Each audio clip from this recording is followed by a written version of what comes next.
Cette vidéo a pour but de vous montrer comment faire des sommes de nombres relatifs. Alors, dans la première addition, on voit que l'on a des nombres relatifs de signes contraires. On applique donc la règle qui nous dit qu'il faut commencer par soustraire les distances à 0.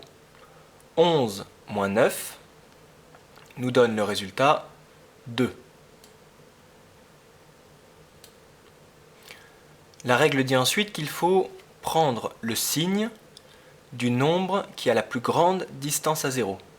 Ici, c'est moins 11. Le résultat sera donc négatif. Deuxième addition. Là, nous voyons que les deux nombres sont négatifs. Ils ont donc un signe commun.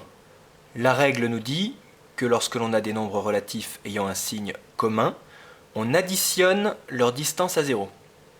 8 plus 9 est égal à 17. Et la règle nous dit également qu'il faut, sur le résultat, garder le signe commun aux deux nombres, c'est-à-dire ici un nombre négatif. Le résultat est donc moins 17. Enfin, le dernier cas, nous avons deux nombres positifs, c'est-à-dire de même signe. On applique la même règle que pour l'addition numéro 2. Cela donne 7 plus 12, qui est égal à 19. Et le signe commun positif. Le résultat est donc un nombre positif.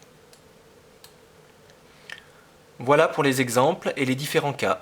Des nombres de signes contraires et ensuite des nombres de même signe négatifs ou, dans le troisième cas, positifs.